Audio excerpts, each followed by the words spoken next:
கட்சி சார்பில் தலைநகர் சென்னையில் சேப்பாக்கம் ஸ்டேடியம் அருகில் தலைவர் தமிழின்பன் தலைமையில் நடத்தப்பட்ட மாமன்னர் ஒண்டிவீரனார் வீரவணக்க அணிவகுப்பை இந்திய கம்யூனிஸ்ட் கட்சி மாநில செயலாளர் வீரபாண்டியன் தொடங்கி வைத்தார்.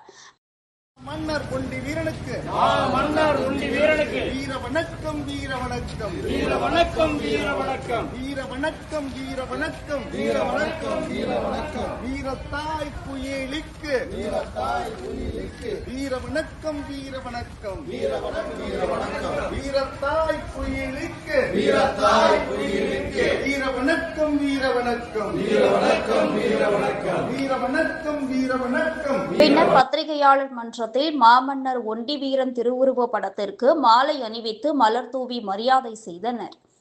அதனைத் தொடர்ந்து 10 அம்ச கோரிக்கைகளை வலியுறுத்தி விடுதலை வேங்கைகள் கட்சி சார்பில் ஒவ்வொரு மாவட்டத்திலிருந்தும் தமிழக முதலமைச்சருக்கு 1 லட்சம் அஞ்சல் அட்டை அனுப்பி வருவதை அறிந்து இந்திய கம்யூனிஸ்ட் கட்சி மாநில செயலாளர் சில அட்டைகளை பெற்று மாலையில் நடக்கும் மாநாட்டில் இது சம்பந்தமாக பத்திரிகையாளர்கள் மூலம் அரசுக்கு கோரிக்கை விடுப்பதாக தெரிவித்து விடைபெற்றார்.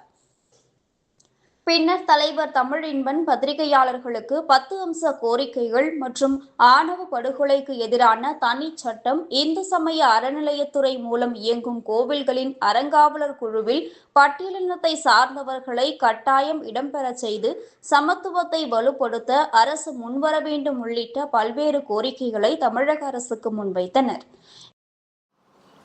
மாமன்னர் ஒண்டிவீரனுடைய 255வது நினைவு நாளை நாங்கள் இங்கே அனுசரிக்கின்றோம்.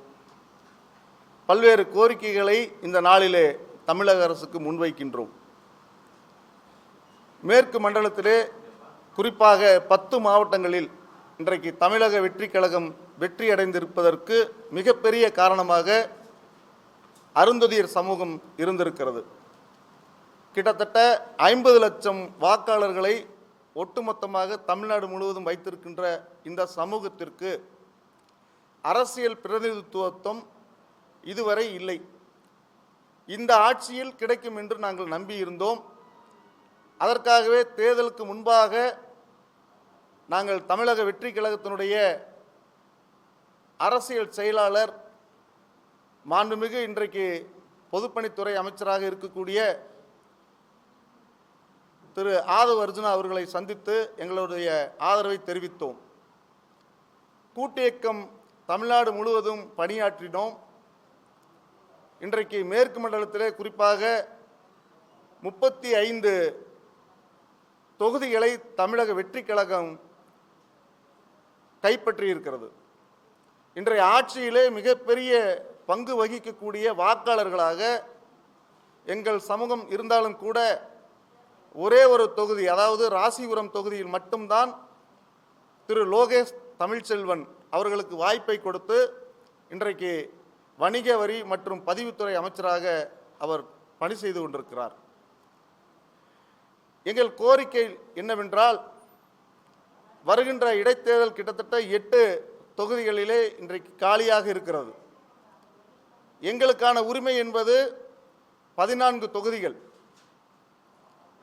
ஒட்டுமொத்தமாக பட்டியலினத்துக்கு இருக்கக்கூடிய தொகுதிகளிலே 3இல் 1 பங்கு அருந்ததியர்களுக்கு என்று வைத்துக்கொண்டால் 14 தொகுதிகள் எங்களுக்கு கிடைத்திருக்க வேண்டும். அதுதான் உண்மையான சமூக நீதி. ஆனால் ஒரே ஒரு தொகுதி மட்டுமே கிடைத்திருக்கிறது என்ற வகையிலே வரக்கூடிய 8 தொகுதியிலும் அருந்ததியர் சமூகத்திற்கு வாய்ப்பளிக்க வேண்டும் போட்டியிடுவதற்கு என்று இந்த நேரத்தில் நான் கேட்டுக்கொள்கிறோம். அது மட்டுமல்ல, தமிழகத்திலேயே மிக மிக பின்தங்கிய நிலையிலே, அதாவது அந்த காலத்திலே ஆங்கிலேயர் கொடுத்த பஞ்சமி நிலத்திலிருந்து கூட்டுறவு சங்கங்கள் வாயிலாக கிடைத்த நிலங்களிலிருந்து பூமிதான நிலங்களிலிருந்து அனைத்தையும் இழந்திருக்கின்ற ஒரு சமூகமாக அருந்ததியர் சமூகம் இருந்து கொண்டிருக்கிறது. உரிய நிலம் இல்லை, சரியான வீடு இல்லை, அடிப்படை வசதி இல்லை என்ற அனைத்து நிலையிலும் நாங்கள் பின்தங்கி இருக்கின்றோம். கல்வியிலும் கூட 3% இடஒதுக்கீடு கிடைத்ததுக்கு பின்னர் தான் ஏதோ நாங்கள் மேலே வளர்ந்து கொண்டிருக்கின்றோம். அது கூட முழுமையடையவில்லை. அதிலேயும் சில பின்னடைவுகள் இருக்கின்றன. அதையும் நாங்கள் இந்த தமிழக அரசுக்கு கோரிக்கையாக வைத்து கொண்டிருக்கின்றோம். அது மட்டுமல்ல, எங்களுடைய ஒட்டுமொத்த வளர்ச்சி என்பது தமிழ்நாட்டளவிலே மிக மிக மிக கீழ்நிலையில் இருந்து கொண்டிருக்கிறது. ஆகவே தனி கவனம் செலுத்த வேண்டும் என்று இந்த நேரத்திலே நாங்கள் கேட்டுக்கொள்கின்றோம். அந்த வகையிலே அருந்ததியர்களுக்கு என்று தனி பட்ஜெட் ஒதுக்க வேண்டும்.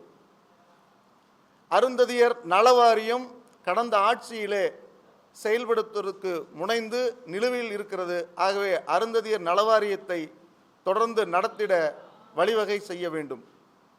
3% இடஒதுக்கீட்டை முழுமையாக நாங்கள் அனுபவிக்கின்ற வகையில் அதற்குரிய கண்காணிப்பு குழுவை நியமிக்க வேண்டும்.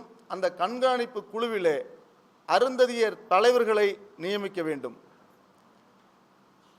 அதை போன்றே தொழில் முனைவோர்களாக பலரையும் உருவாக்க வேண்டிய தேவை இந்த தமிழக அரசுக்கு இருக்கிறது. அந்த வகையிலே தாட்கோ வங்கி வேண்டும் என்று கடந்த 5 ஆண்டுகளாக நாங்கள் கோரிக்கை எழுப்பி வந்தோம். அதன் அடிப்படையிலே இன்றைக்கு அனைத்து பட்டியலின அமைப்புகளும், குறிப்பாக விடுதலை சிறுத்தைகள் கட்சியினுடைய தலைவர் திருமாவளவன் உள்ளிட்ட அனைத்து தலைவர்களும் ஓரணியில் இன்று தாட்கோ வங்கி வேண்டும் என்று கேட்டுக்கொண்டிருக்கின்றோம்.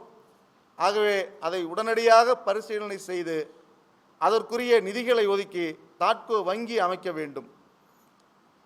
கடந்த ஆட்சியிலே அரசாணை 152 சத்தமில்லாமல் செயல்பட வைத்து கிட்டத்தட்ட உள்ளாட்சி மன்றங்களிலே 37,000 பணியாளர்களை நேரடி அரசு பணியிலிருந்து விலக்கி ஒப்பந்த பணியிலே நியமித்திருக்கின்றார்கள்.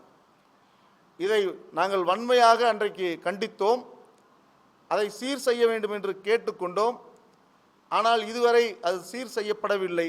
ஆகவே அரசாணை எண் 152 சில தளர்வுகளை ஏற்படுத்தி மீண்டும் அந்த 37,000 உள்ளாட்சி மன்ற பணியாளர்களை அரசு பணியில் அமர்த்தி கொள்ள வேண்டும் என்று கோரிக்கை வைக்கின்றோம்.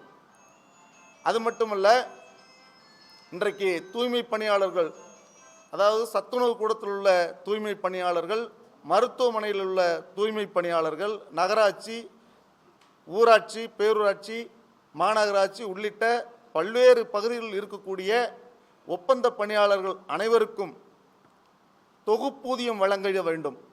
அவர்களை நேரடியாக அரசு பணியாளர்களாக அறிவித்திட வேண்டும்.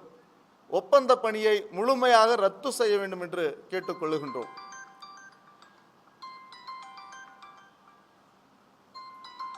இதையெல்லாம் ஒட்டி இன்றைக்கு நாங்கள் 10 அம்ச கோரிக்கையை வைத்து கிட்டத்தட்ட 1,00,000 அஞ்சல் அட்டைகள் அனுப்பி கொண்டிருக்கின்றோம். தமிழக முதல்வருக்கு நேரடியாக ஒவ்வொருவரும் தனித்தனியாக அனுப்புகின்ற வகையில் இந்த பணிகள் தமிழ்நாடு முழுவதும் சென்று கொண்டிருக்கிறது. இந்த அஞ்சல் அட்டையை பெற்றுக்கொண்டு அதில் உள்ள கோரிக்கைகளை பரிசீலனை செய்ய வேண்டும் என்று தமிழக அரசுக்கு வேண்டுகோள் விடுக்கின்றோம். தமிழக முதல்வர் மாண்புமிகு ஜோசப் விஜய் அவர்கள் நிச்சயம் இதை செய்வார் என்று நாங்கள் பெரும் நம்பிக்கையோடு காத்திருக்கின்றோம். இதில் சமூக நீதி கட்சி தலைவர் பன்னீர்செல்வம், விடுதலை வேங்கைகள் கட்சி மாநில பொருளாளர் சவுந்தரராஜன், துணை பொதுச் செயலாளர் சிவகுமார் மேத்தா, தலைமை நிலைய செயலாளர் இளவி ரங்கராஜ் ஆகியோர் முன்னிலை வகித்தனர். ஈரோடு தெற்கு மாவட்ட தலைவர் வீரமுத்து, ஒன்றிய நிர்வாகிகள் கைலாசம், முருகேசன், கிருஷ்ணமூர்த்தி, மாநகர தலைவர் வேங்கை நடராஜ், மண்டல நிர்வாகிகள் குருசாமி, பழனிசாமி, ராமபிள்ளை, தர்மபுரி மாவட்ட நிர்வாகிகள் நாகராஜ், அசோகன், தஞ்சை மாவட்ட தலைவர் குணால் மற்றும் மகளிர் அணி சார்ந்த 100க்கும் மேற்பட்டோர் திரளாக கலந்து கொண்டனர்.